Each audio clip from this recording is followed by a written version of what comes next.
topic. Of course, you have chosen the topic. So, creating connective communications. What I was speaking to, it was I think this was neurodiversity and mediation. We were talking about that I should introduce the concept of what are we really talking about. So basically the conference, World Mediators Conference, and part of that, of course, their sessions, and people have suggested topics, and we're going to talk about those topics.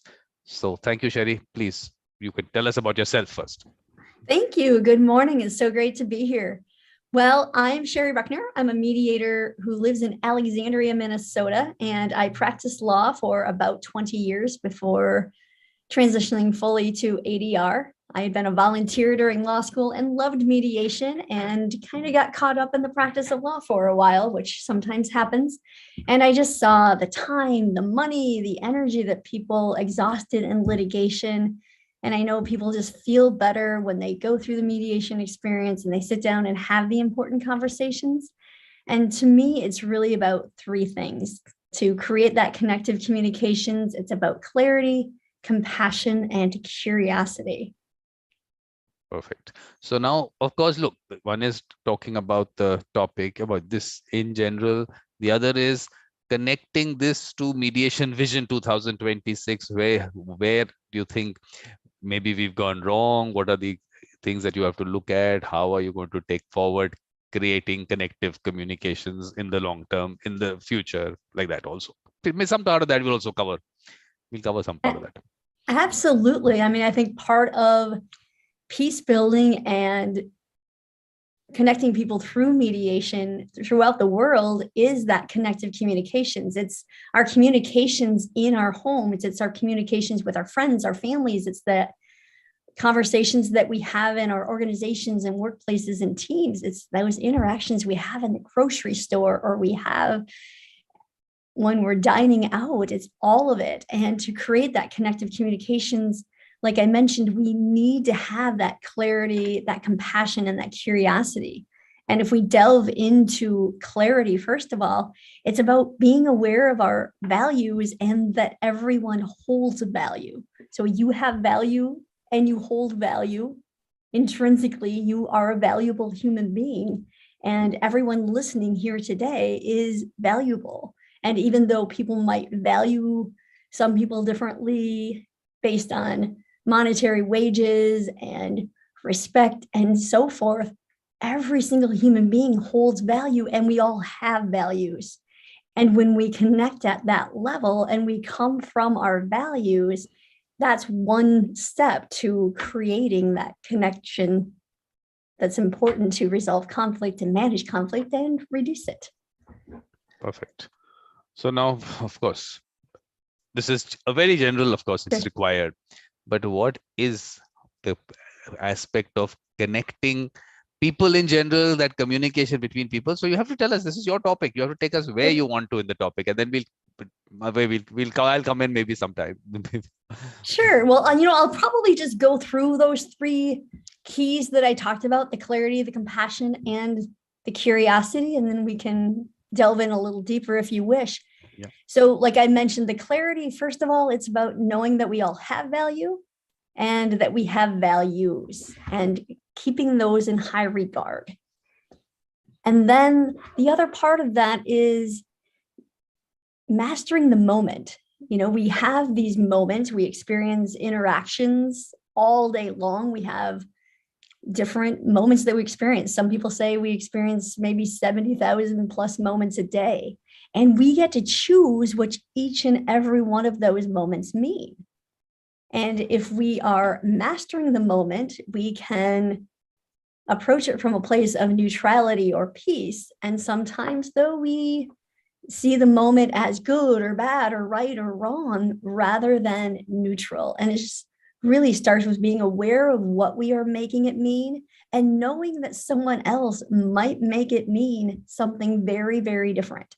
And that's okay that we see things differently, that perception, that's how we build and grow as a society, right? But being aware of what we're making things mean is so important. So, one of the stories I tell is when I was in high school, a boy pointed at me and said, "Sherry has a hair lip." And I took that to mean that I was less than and less valuable. And that's not true, right? I mean, even if it's true from a level of fact that I have a scar on my lip, and yes, some people call it that, some people call it a cleft lip, it doesn't make me less valuable. And so even that level of fact is not the whole truth about me. And it's so important to remember that if we know or see a person in one particular moment and we may not appreciate their behavior or actions, that's not the whole truth about that person, right? Like, we all have these complex histories and lives and multiple experiences or thousands of experiences. And just because we're looking at one particular moment doesn't mean we know the whole truth about anyone. And the fuller truth is, back to that first one I mentioned, that we are all valuable and we hold value. And coming from that perception and that mindset is so important as we evolve as a society, if we are going to evolve toward a more peaceful society. So maybe, Sherry, also we have to maybe divide the topic into, first of all, what is communication? Maybe let's just look at communication. What is communication? What do you say? Communication? I think it can be words, it can be actions, it can be a dialogue. Communication is how we basically connect with each other and share with each other. Yeah, because I'm just thinking that we have to look at it beyond words, beyond what we see on the outside. What about, I mean, connecting at a different level altogether? I mean, which is something which happens between people, and there's no words spoken sometimes. There's no action happened, nothing, but there's a connection. So are we looking at that kind of connection also? Absolutely. I think we are, and that's really important to remember. And thank you for pointing that out, Vikram, is that we are energy. Like, we show up with energy, we bring energy. So we have some people who bring energy of shame or blame or sadness or hurt. And then we have some people who bring energy of joy and love and peace. And those are different vibrations, right? And you can tell when someone walks into a room, or even seeing someone on Zoom, what sort of energy that person might be bringing to the moment. And the energy you are bringing in one moment doesn't make you good or bad. It's just that's where you are right now, and being aware of that energy that you're bringing. So I do a lot of trainings with groups and organizations. And one of the things we do is this section on kind of losing labels. And that can mean so many different things to different people. And part of that is being aware of the labels that we are bringing to the moment. So if you are a law enforcement officer and you have an opinion about prosecutors or defense attorneys or judges or the media or people who speed or people who drive drunk or any preconceived notion, or if you work in an organization and you have this preconceived idea of the CEO or the CFO or the human resources director or the line worker, what energy are you bringing to those interactions with those people based on your preconceived labels about what it means to have that role or have that title or position? And then that doesn't even get into all the other labels that we give people. So yeah, that energetical awareness of what we're bringing is so important, because we are constantly communicating even when we think we are not, right? Yeah, because when we explore creating connective communication, I think that aspect will be important, because when you're talking about connecting in words, of course, if you'll take us through to connecting in words, connecting in signs, connecting in expressions, gestures, but also connecting on the energy level, on the heart level, on the soul level, all those things. Sherry, it's your topic. You have to take us through the entire different aspects of connecting. And of course, Absolutely. and communication and communication. I'm happy to it. Yeah. So that clarity is being clear, and clarity involves multiple things. It involves being aware of who we are and how we're showing up. It involves being aware of the result that we want to create. So often, I talk with folks, I do some mediations for couples going through divorce, and oftentimes what folks really want in a relationship, and that close personal relationship, is connection. Yet what they're saying to each other is, you're never on the home, you're always at work, you're always on the phone, you're never here for us or for me. And what they're really saying is, I'm feeling hurt. I want more connection. And those are not the words that are coming out of the mouth. And so if we go back to that nonviolent communication that Marshall Rosenberg teaches, it's that owning it and saying, I feel this, rather than you make me feel or you make me this. It's I'm feeling this. This is my experience. And it also holds on to your power, because you have the power to decide your feelings and choose your feelings. And it's okay if you have feelings that you don't like. Just know that that's your feeling and that's your experience in the moment. And you get to feel that and own it. I'm feeling this way. And then also being aware of the needs that you have. Like, hey, I need connection, rather than you need to do this or you need to do that. Because I think at a fundamental level, human beings want to help and want to be supportive of each other. However, when we feel attacked, we get on the defensive. Like if someone says, you need to do this, or you didn't do that, or you always do that, it kind of causes people to step back and disconnect. So if we lead and say, I'm feeling this, I need this, and putting those wishes out there, to me, that looks like this. And will you please do this? And then allowing that conversation and that dialogue to happen is so, so important. And then once we've been clear about our values, what we're trying to create, then making sure that our actions are aligning with that. And part of that is that language that we're using, the I need this, or I'm feeling this, and also the energy that we're bringing. So if I'm showing up with an energy of shaming and blaming, that's very different than showing up from an energy of, I care about this relationship. Is the energy that we bring to a relationship saying, I value this relationship, I value this connection?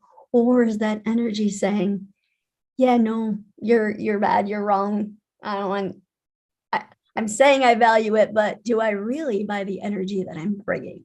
So that clarity about who we are, what we're trying to create, what we value, how we're showing up is so important in all aspects of connection. And then the other part of that is that compassion. Compassion is so huge. And I know sometimes I talk with a lot of people who are service professionals or leaders, and they work in industries where they're tired, they're burned out. They don't always feel compassion because they're not experiencing compassion for themselves. And so I think one of the first things to do is to check in with ourselves and say, hey, what's going on? What's my level of satisfaction in these major areas of life? Am I feeling connection? Am I getting the respect, the support, the understanding, the affection that I need? You know, it's in personal relationships, those close, intimate relationships, people want affection, support, understanding. And in the workplace and organizations, people often are looking for support and understanding, and they're also looking for meaning and purpose. And we all have this basic need for security and safety, and we have these physical needs. Excuse me, I'm going to.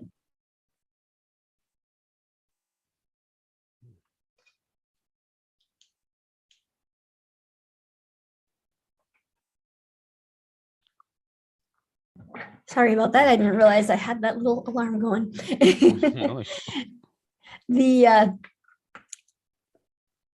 The energy that we're bringing is so important to just that awareness of, am I aware of my own needs and what's going on for me?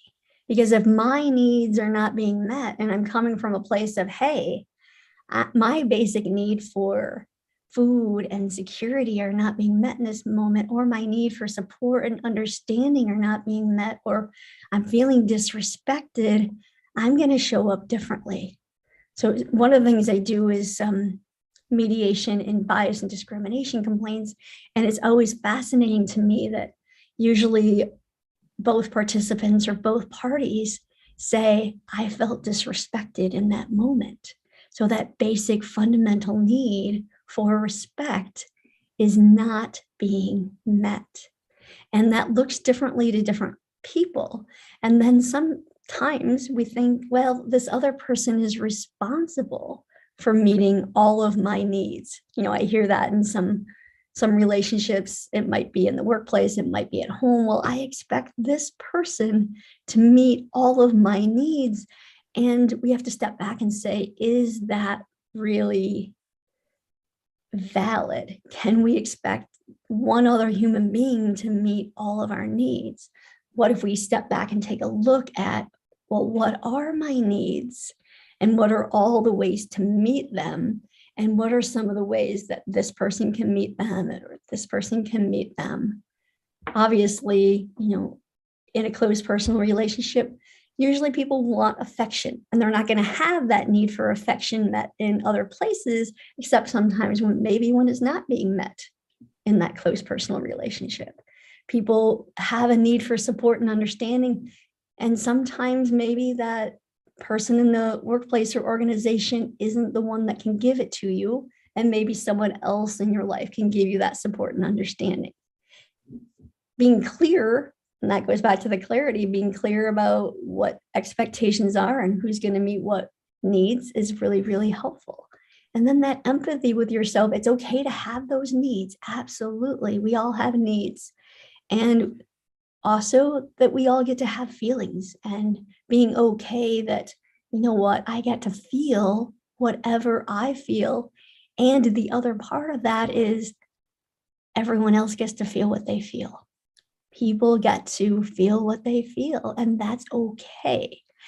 Now we have to separate feelings from actions, because sometimes people go to this, well, because I feel angry, I get to act violent, or because I feel hurt, I get to shut down and be sad and withdraw affection. And so it's that whole silence or violence type of thing that happens. People say, well, I'm either going to withdraw and shut down, or I'm going to show up with aggression and violence. And there is that neutral way of expressing feelings and needs and making requests, and then taking a little responsibility to meet those.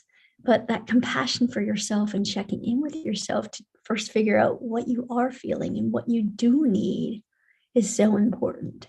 And I created this noticing needs assessment, which really helps people kind of gauge where they are. What is their level of satisfaction with joy in their life? We all have this need to play and laugh and experience joy. And so often as adults, that gets set aside because we're focusing on another area of life. And we need a little bit of balance. We need that peace, that harmony. We need the security. We need connection.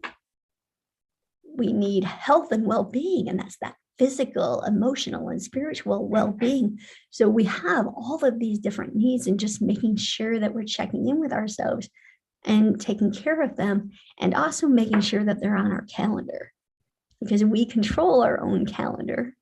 And hey, if this is important, is it on my calendar? Am I really meeting my own needs if I look at my own calendar? Is there even 10 minutes for meditation or for a walk or time for a conversation with a friend or a family member to meet that need for connection, and all of those different things that happen? Well, I'm just thinking, Sherry, what we also need to discuss is that, of course, communication, there's lots of it happening, of course, and we've got more and more methods of communication. But if connection is not happening, and you have lots of communication happening, what do you think? What is the reason for that? I mean, lot of communication. Generally, you of course receive and you give and all that, but why doesn't connection happen in those that communication? Why do we need that connective? Why do we need to connect? First of all, I mean, first of all, let's start with the basic. Do you just need to communicate, or do you really need to connect? Well, maybe that's also something we have to look at. When should you You know connect? When you don't want to connect? Yeah. do we have to really truly connect with everyone? Maybe No, not. no, that's You a know, question. like That's a question what we have does to. connection look like, and what's that level of connection that we need? You know, I think one thing that we forget is we are all connected, right? As human beings, we are all connected, and that level of connection we get to choose. And that comes through how we communicate. And one of the ways to do that is really through curiosity. Like one of the best ways to connect with another human being is through that compassion and curiosity, right? So if I show up with a little bit of empathy, and this is actually probably the most talking I do is when I'm teaching or training, but I really like interactive. I tend to do a lot of dialogues and interactions because I want to know what people are experiencing. So if we are talking about conflict in a certain workplace or organization, what is that conflict? What are the experiences of people? And just in general day-to-day life, one of my favorite questions for everyone is, what's bringing you joy? Folks who know me say, I don't ask, how are you? I say, what's bringing you joy? Or what's on your heart today? So Vikram, what's bringing you joy? Or what brings you joy? I'm talking to you. That brings you joy. That's what I'm saying. Every communication should bring you joy. Every communication should connect. I mean, that's what I'm trying to ask you. Is that true for you? Because I feel every communication that you have should connect at some level. Is it just communication for the sake of communication? Should it be or not? I mean, that's a question for you. I mean, how you look at it. You know, that's a really interesting question because I do, even when I go to the grocery store, I feel like sometimes, depending on the busyness of the clerk, it might be more of a business transaction and they're just trying to get through the day. And sometimes I'll ask questions and sometimes I won't, depending on the energy that I'm receiving. And sometimes, you know, quite frankly, we're trying to get through the day and process, and we might not have that deep connection in every interaction. What would the world look like if we did slow down and do that, though, right? So when my dog passed away last year, but when I was out with my dog, he was slowing down. He was sniffing everything. When he saw another dog, his tail was wagging. He wanted to check it out. If he saw a squirrel, he was curious. And I don't feel like we always do that as human beings. We're not like, oh, human being, it's so great to see you. And what if we did that? What if we said, oh my gosh, here's another human being. I'm curious about this person. I want to find out and learn more about this. Yet I feel like our lives are so full and we have an opportunity to connect with so many people that we don't do that. And that might, quite frankly, be exhausting. But you raise a really good point. No, but we really have to get into this because I just feel sometimes that it is. I don't know. Look, I'm not saying this is true for everyone. Is it true for? Is it a cultural thing? First of all, is it a cultural thing also? Is it a societal thing? The way society has structured itself, developed itself. That so we have to bring it down to various aspects. That do those things make a difference on connective communication? Because communication, yes, it will happen in some way or the other, but that also we have to look at what are the various, like I told you, we have to look at various ways of communicating, and you have to tell me what are the various ways of communicating. I mean, I'm not even giving you an example. I'm just saying whatever comes to your mind, and then the fact is whether which communication connects, and then in general, are we supposed to connect with every communication or not? And if it's not happening, is that the correct direction we're going to? Again, we're looking at Mediation Vision 2026, and he's saying in the future, are we going to start discussing communication on a different level altogether?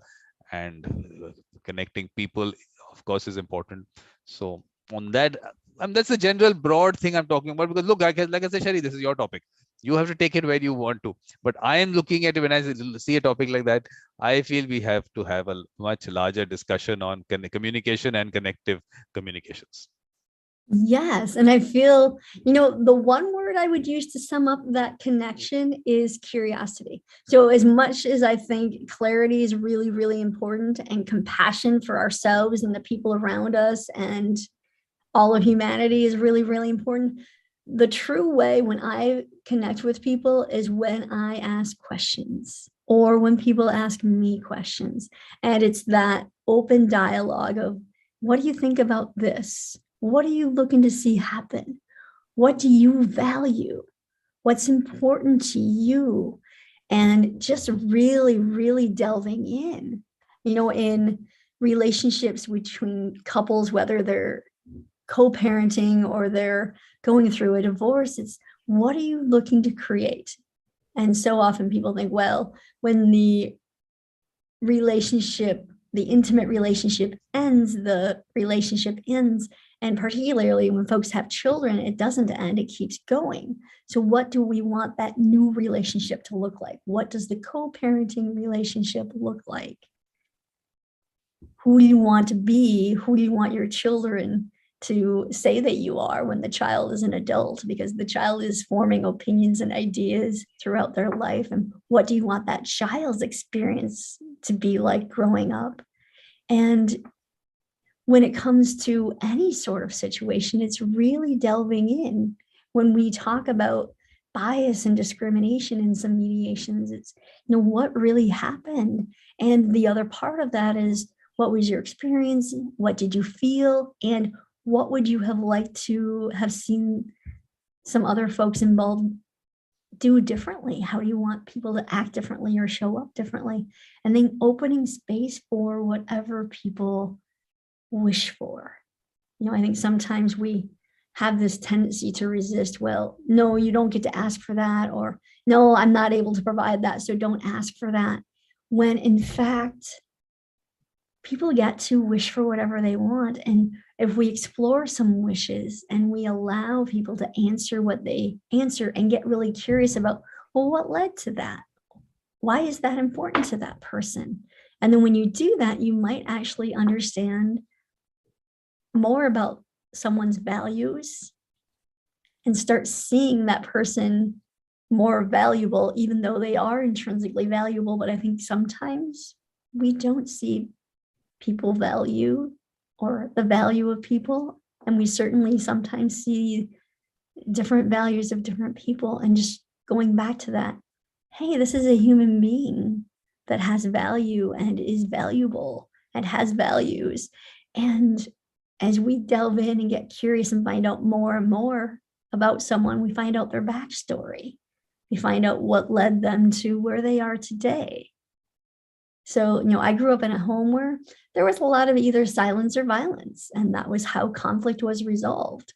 And it still happens today. I worked a number of years with families experiencing domestic violence, and that the violence was the kind of the default way to address anger and conflict. And I think that's not, people don't like that. It's not comfortable. It doesn't feel good. It doesn't feel good for anybody.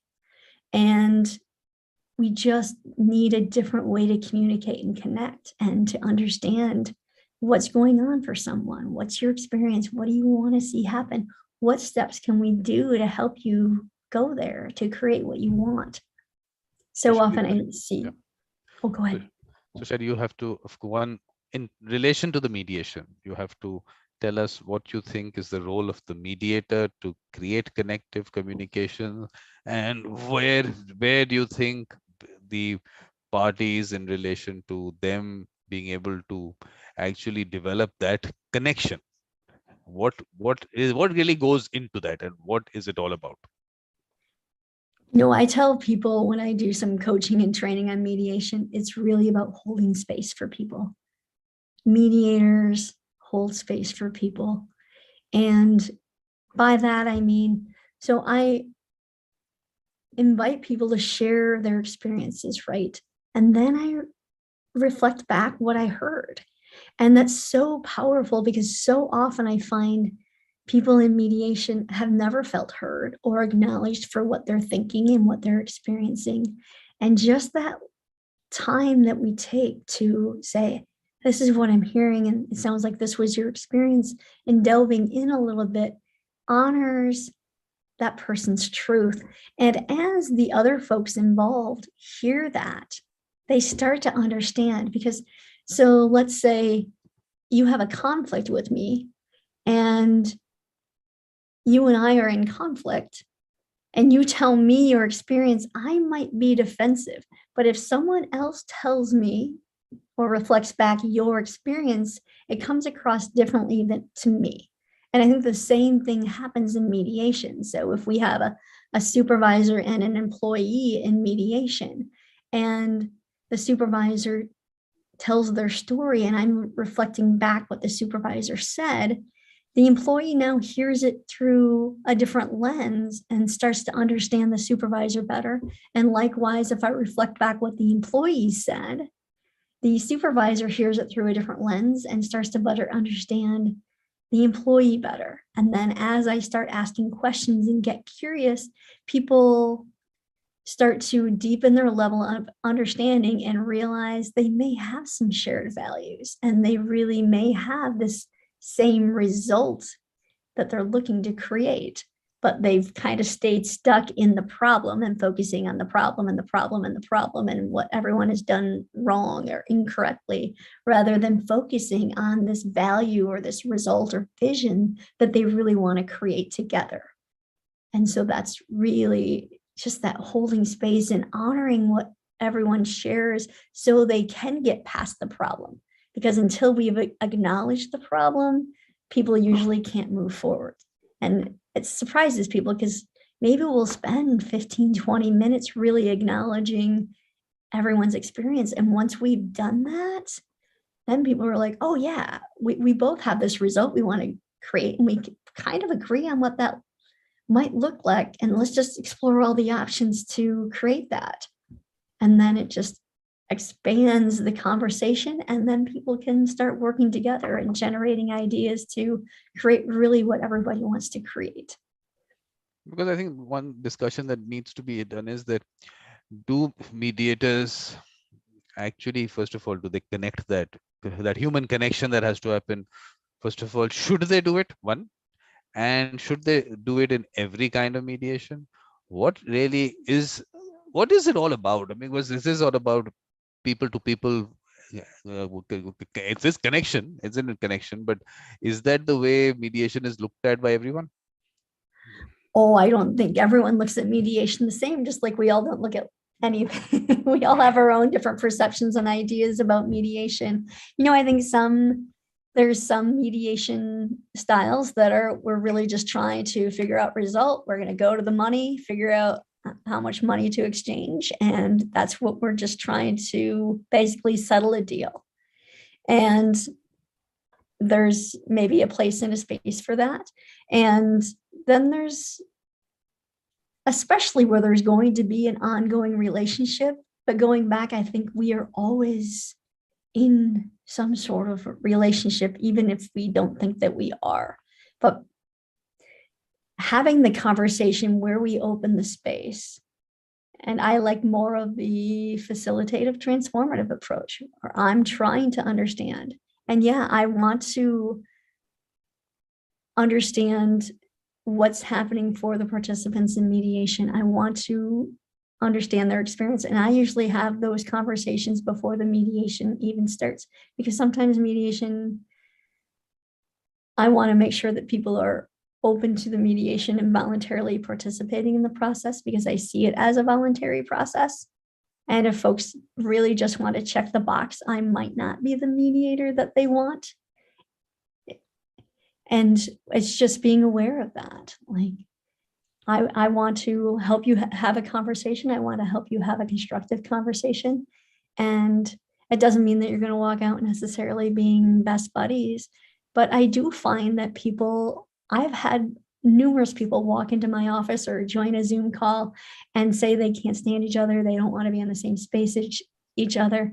And as the conversation goes and we put everything on the table, they start noticing some things about each other, and they start recognizing, oh, wait, yeah, I am starting to see this person who I saw as the other party as a human being that also has needs, and we do have a connection, and we can create something different going forward, whether we stay married or don't stay married. I've had couples come in to go through the divorce process and actually hug me at the end of the session, because they're like, wow, we thought this would be so painful. And it was. There were tears shed and there was pain, but they're not going to hold on to that long-term suffering, because they shared and then they came up with ideas and solutions to create a better relationship going forward as unmarried people raising a child together.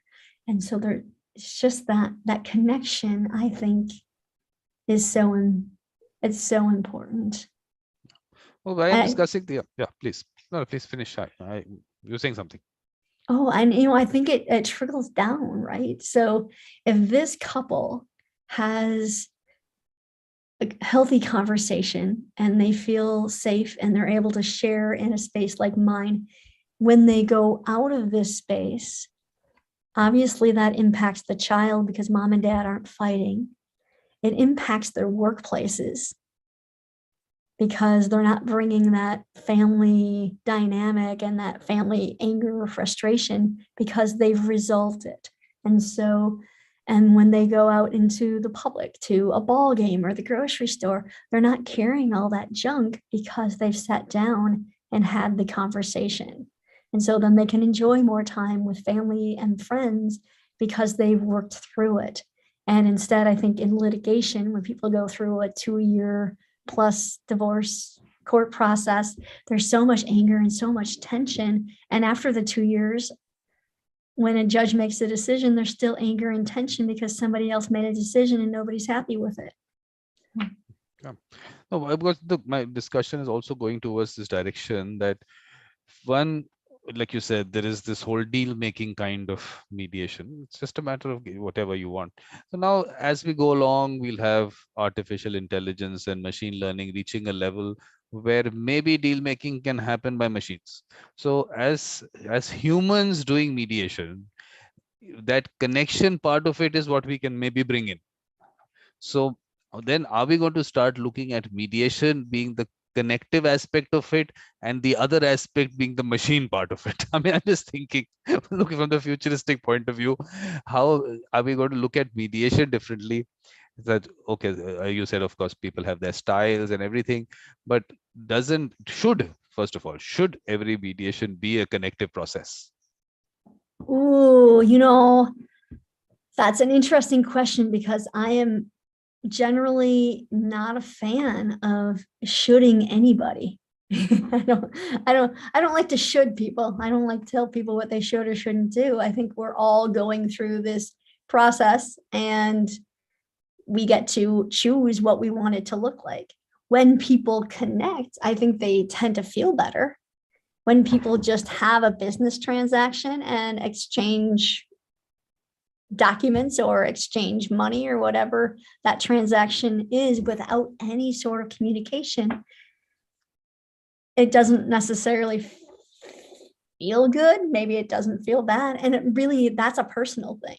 Like, I like it when I go to the bank and someone says hello, and then they say, have a nice day. Like, there's a little bit of connection. When I go to an ATM, though, sometimes, I just get my cash and leave, and that's fine too. And the ATM doesn't say anything, or maybe the screen says, have a nice day. And so is one better or worse or right or wrong? I think if we do one all the time, though, if we only transact through an ATM, I think we're missing out on something very, very important. If that's our entire life in all areas of life, that human connection, I think, is just so valuable. So that's what I'm saying, because the thing is that sometimes we just accept certain things. Like, you just accepted the fact that, okay, mediations are done in a manner where it's basically deal making. That's all. There's no connection aspect of it. What do you want? What do you want to give? And okay, let's do this, and just out of that. So that's obviously a way to do it. But I'm saying that according to me, machines will be able to do that. There should not be a problem in terms of developing that system. But connecting people, that whole concept of what we were saying, not in just words and gestures, but on the energy aspect of it, the spiritual aspect of it, the heart soul aspect of it, because that, of course, symposium did happen on that subject. So please, little more, Sherry, you'll have to go into that part also, that whether those elements are important at all in the, I mean, if you're accepting that fact that that mediation is also something which exists and should exist, maybe are we taking away from what we think mediation is? I don't know. I mean, it's just a thought. It's just a thought. I mean, no So answers. if we go to the computer type automatic generated mediation, are we losing a true sense of mediation? Is that the question? That's what I'm saying. Is what is really true mediation? I mean, is it really, like I said, when you've said connective communication? So connection in what sense? One is, look, connection will happen. I mean, in the sense of the words being exchanged, that connection can happen. But connection on a deeper level, that aspect of it, is that of course an inherent and integral part of it, or not? It can or cannot be. I mean, I don't know. I'm just thinking. I think connection is such a huge part of mediation. I think for me, a huge part of mediation is that understanding, even if the participants or the parties don't fully understand each other, at least they can feel understood by the mediator. And there's a whole lot of value that comes from feeling acknowledged and understood. Because a person who feels acknowledged and understood is going to show up differently than a person who doesn't feel heard, doesn't feel valued, doesn't feel understood. And so I think just for the overall societal peace building and the connection of humans around the world, we need to feel acknowledged and understood and heard. And mediation allows the space for that. Because I'm saying that if for a moment, like you said, you accept that aspect of that, okay, maybe the people are doing it in a manner where that connection doesn't happen. I'm saying that whenever human beings are going to be in the same room or same space, there should be a connection. And to be able to say that, no, this will be a very sterile atmosphere, like I'm still using the word deal making, and we just is just going to be that, and the connection will not happen, should not happen, not required to happen. Should we accept that? I'm just asking, should we accept that part? Well, what's interesting is even when we are having that, I think there's connection happening, and it might be more on the disconnection side though. Like the more we do into that, making that business deal. So personally, I'm not a fan of it, like just making the transaction. But I understand that sometimes, particularly, quite frankly, when attorneys are involved, I've found, even though I practiced law for 20 years, now that I'm sitting on the other side of it and watching attorneys in mediation, they often don't want to be in the same room. They certainly don't want to bring up the word feelings. And it's so fascinating to me because we all have feelings. Like every single human being has feelings. And these people in conflict have some really strong feelings. And if we take 10 minutes to kind of let them put it all on the table and acknowledge that, everyone feels better, and then we can move forward. But when we are sitting here and resisting that, well, nope, don't feel that, nope, don't talk about that, that shuts it down. You get the disconnection. You might get a deal. People walk out the door, they have a deal, but they don't feel good about it. They may end up in court 6 months or 2 years later fighting about it because they didn't connect on any level, and they didn't feel understood, and they didn't understand each other. Look, Sometimes though, there might be a business transaction and people walk away and say, I'm fine with that. Like, I just wanted to be done. I wanted to wipe my hands of it and go on. And I think we have to respect and honor that too. no, I don't know. That's what I'm saying. I'm not actually saying that we should accept it, because I think that's a role of the mediator also, to bring in that connection. Because I did one episode of what I call mediation works. So this was a high value mediation that I done, and in that, the person who, this was one of the parties, and in that he says that you brought in the human touch. high value commercial, no one talks about human touch, but it's just an integral part of the process. For me, if human beings are going to connect with each other or just communicate with each other, there should be a connection. Otherwise, maybe we're just not human. So are we moving away from being human? First of all, if that connection is not required, and it can be that, okay, let's get this done with, what do you want, I mean, that deal making kind of thing.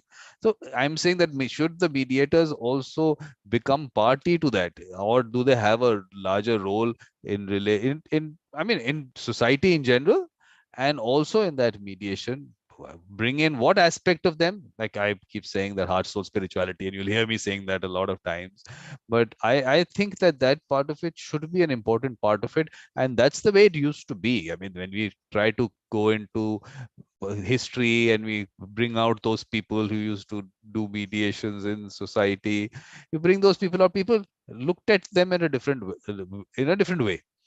And that's, if you remove that aspect of it, I mean, is that really mediation? Because like in terms of models that you talk about, people who do facilitative, they say that evaluative is not mediation. They say that, okay, they like to say that. So if you can say that about just the way it is conducted, then should we accept this as mediation when it is, where there is no connection at all? Walk into a room, what do you want, and let's get out of it. Is it, I mean, I'm just saying, should we accept it as mediators? I mean, how we, Should we accept it? That's not my practice. Do other people get to practice that way? I respect another person's right to practice that way, but I don't think that's true mediation. I think true mediation is having the conversation, even if folks are in a separate space. I prefer to have people in the same space. I think there is more understanding that comes from that. But if folks want to stay in a separate space, still a mediator can offer that space for understanding and still build that connection and help people see and understand each other better. And I really think that's the value of mediation. And it's interesting because from that business standpoint, I think sometimes people want that business deal. They say, well, yeah, I want this negotiated. This is what I'm willing to pay. This is just going to happen. And I've seen it happen a couple of times when we sit down and have the conversation. And particularly if a plaintiff feels heard and understood, I spend 15 minutes empathizing and understanding a plaintiff. All of a sudden, their demand might be less. And so it actually benefits the people that want to negotiate, because the person's like, I really wanted to feel heard and understood. And now that I think this defendant understands me, I might demand less. And there's more of a connection, and everybody walks away feeling better.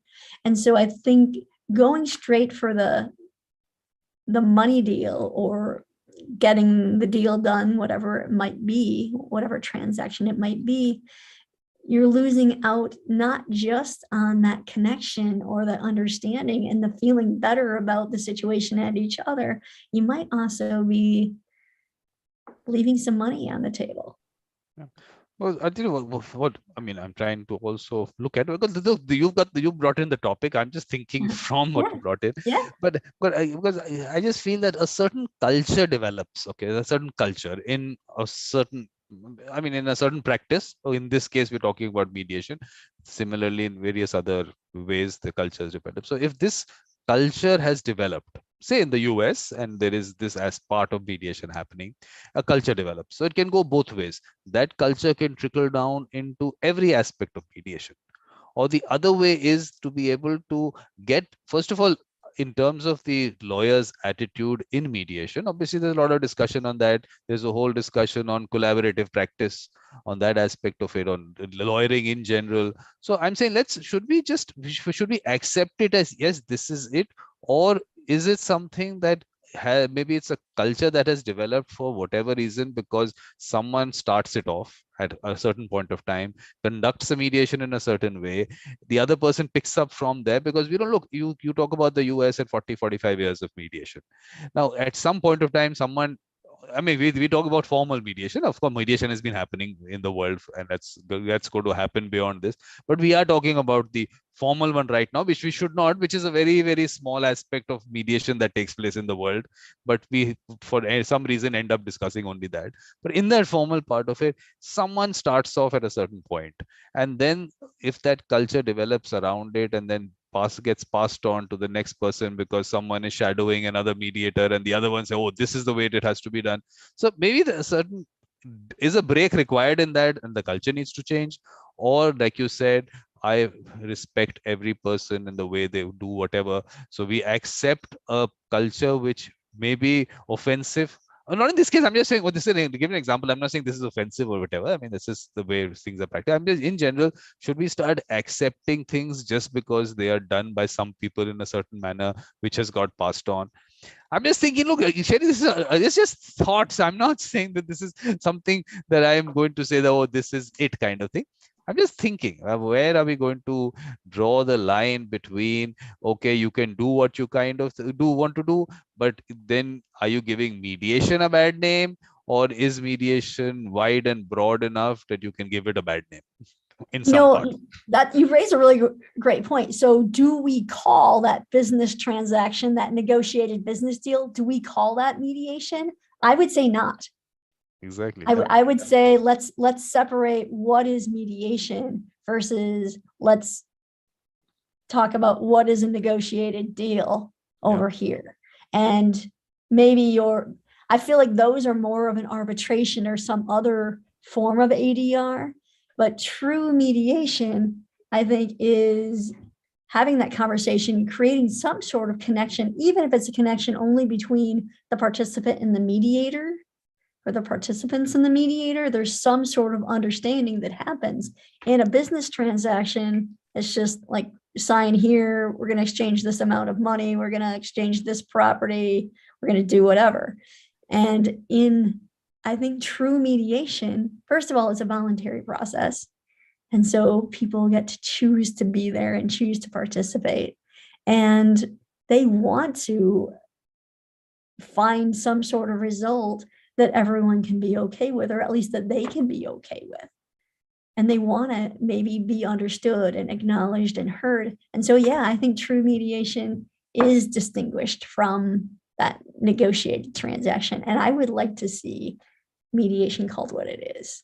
Because I tell you again, let me go back to the US thing, because you do hear of the fact that judges were doing it, retired judges are doing it, and the retired judges have a certain way of doing it. In a way, they're telling them what to do, and people accept that. They like it in a way, because of course they still had an option of getting out of it, but they accept it. Maybe, I mean, that's one way of practicing it, people. So like you said, should we call that mediation or not, or should there be another terminology for it?